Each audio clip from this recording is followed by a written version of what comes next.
She seems like a person who is in love with the idea of love, okay? Like, she will move across the country in a heartbeat if you tell her that you love her and want to see her. She will move, not just visit, she will move, you know?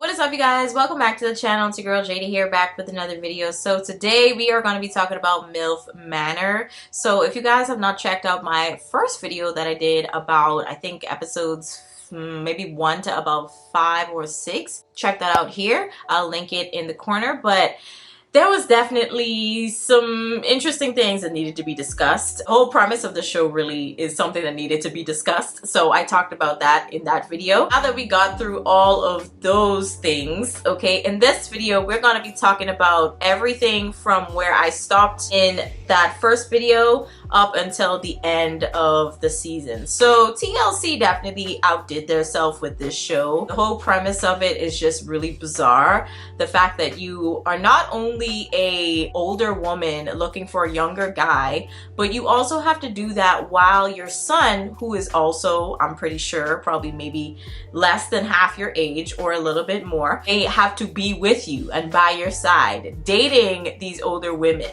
okay?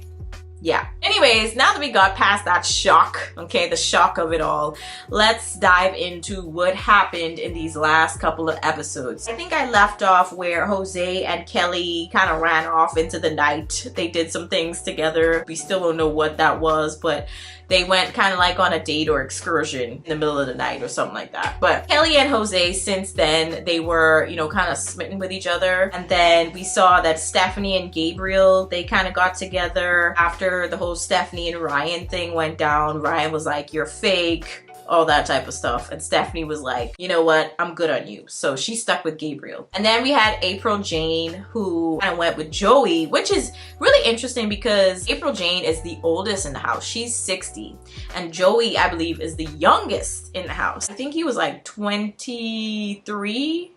Really, like a really young 20s, okay? He was like the youngest in the house. He went for the oldest woman, and I thought that was really funny. But Paula, she's 48. She ended up getting with Ryan, which I kind of saw happening because after he had, you know, stopped dealing with Stephanie, he kind of had his eyes on Paula because I do feel like their personalities gelled kind of well, and they were kind of the closest in age, okay, when it came to the age gaps. Ryan was in his 30s, I believe, and Paula, like I said, is 48. So it wasn't too bad. So they seemed to have more in common. You know what I mean? It was still different. It was still a major age gap, okay, compared to your normal everyday average couple. But it was a little bit less than, for example, someone who's 60 and someone who's 23. You know what I mean?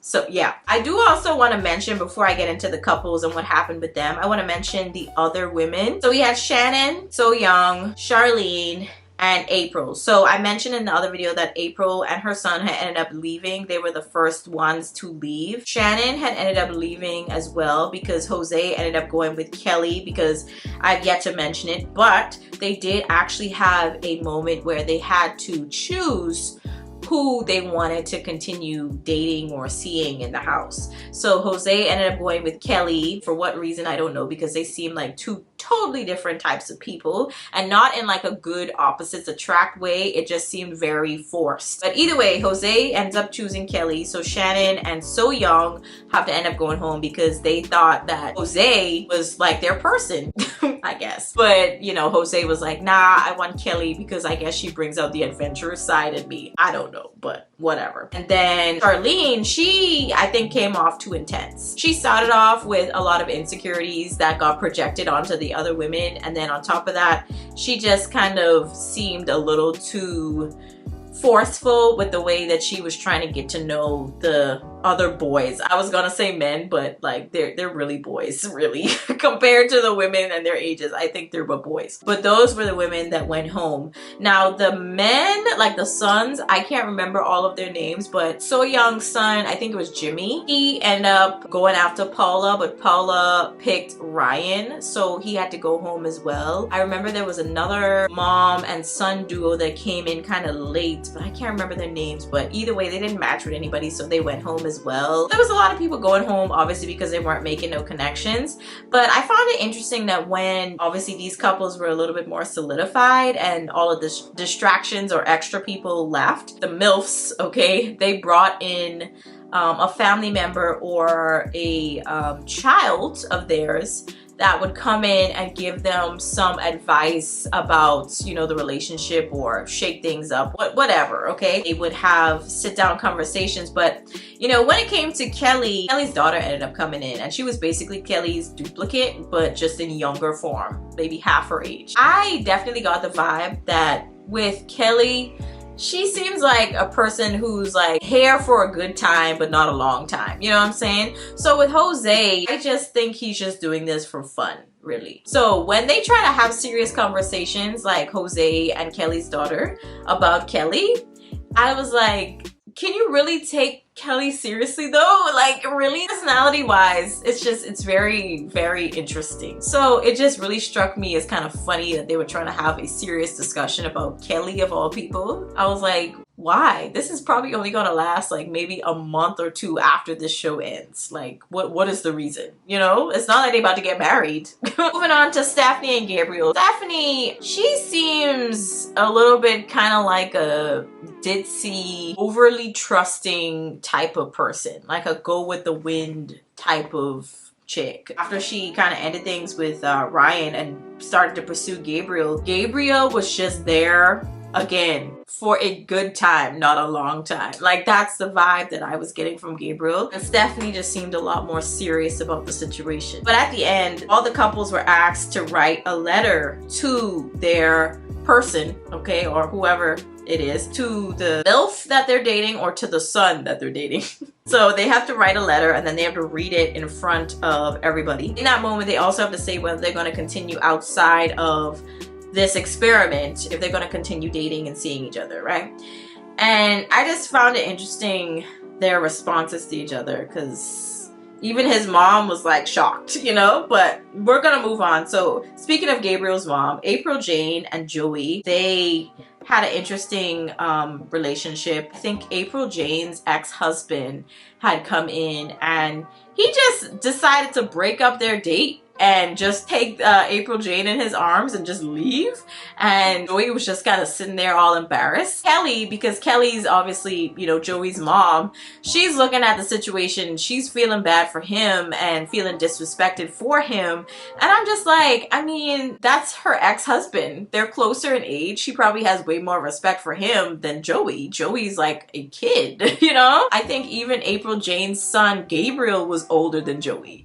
So how could you take this serious, really? It's like, oh, you feel disrespected, okay, but it's like, okay, and? I mean, clearly that man did not have no respect for that little boy. That was a joke to him. Paula and Ryan, they seem to be really kicking it off. Ryan definitely seemed a little bit more ready to settle down. Paula does too, but I think she was a little bit more concerned about what Jose was doing the entire time. So when she finally started to not really focus on Jose too much and just actually let him be a man and make his own decisions, that's when she started to really get to know Ryan and was like, okay, maybe I might want to pursue things. Let's get into the ending part where they had to explain whether they wanted to continue dating or not, right? So with Kelly and Jose, they both decided to continue dating each other. However, I would say it's going to be interesting considering that Kelly lives in California and Jose lives in Florida. So they're on two completely different sides of the country. So I'm like, how is that going to work? It's going to be rather interesting. Let's move on to Stephanie and Gabriel. So Stephanie, you know, like I said, she just seems like a very, what's another adjective that I could use? She seems like a person who is in love with the idea of love. Okay, like she will move across the country in a heartbeat if you tell her that you love her and want to see her. She will move, not just visit, she will move. You know, that's who she strikes me as. They both say that they're gonna continue dating each other. However, it does seem like there's some hesitation on Gabriel's part, because he's like, my lifestyle, like he's in a rock band, I think. You know, he's just always traveling. And even his mom, April Jane, had said that in her little interview. She was like, listen, I just don't know if this is gonna work out really. Like, I would be kind of shocked if he says yes, continuing dating Stephanie, because it's like, how is that gonna work, you know? I don't see that working out too well in the end. I just don't. Moving on to April Jane and Joey. Joey, he, I think, did say yes to wanting to continue the dating process with April. However, April was like, yeah, no, this is not gonna work. I see you as my child. I think Gabriel was, like I said, older than Joey. And I'm like, you can't have your son being older than the person that you see in. Like, how does that look, you know? The optics. It's very off. She just decided to end things because I think she knew that that wasn't gonna go anywhere. That's like dating a child. Girl. Moving on to Paula and Ryan. So they're the last couple. So Ryan, he, I think in his letter, had shared the ending of the song that he had wrote for her or something like that. I think he did it in Spanish. Did he? I don't remember. Either way, it was something nice. So I see them kind of working out. Maybe not entirely long term, but I see them lasting a little bit longer than the other couples, because like I said, they have the age gap, but it was a lot less than the other couples. I'm thinking it could work, but the only issue, besides of course the other things, is the fact that Ryan lives in, I think he said Boston?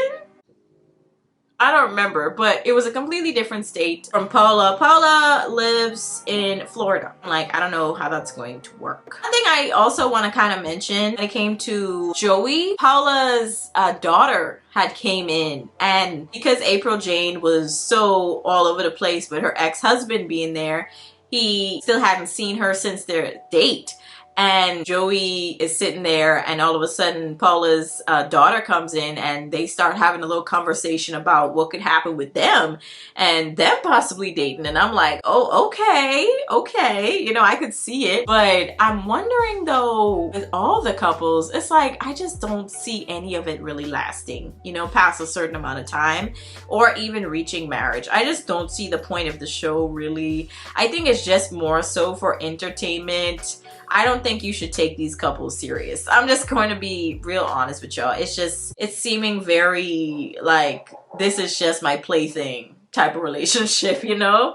My boy toy. So y'all let me know your thoughts on this one. I thought it was an interesting show, interesting premise, which is why I felt like continuing to talk about the other half of the episodes, but the ending was a little too abrupt for me. I need like a reunion or something to catch up and, you know, hear what has been going on since the show, because it just ended too quickly, way too quickly. I think they had only been in that house for maybe a couple weeks. So it just felt very like, here's the person you could date for like maybe 2 weeks, and then after that, you know, you have to decide, are you going to continue dating? Okay, oh, the show's ending. It doesn't even give you enough time to really get to know anybody. It's just kind of like, okay, guess we have to decide now. But y'all let me know your thoughts on this one down in the comments. I'll catch you guys in the next video. Peace.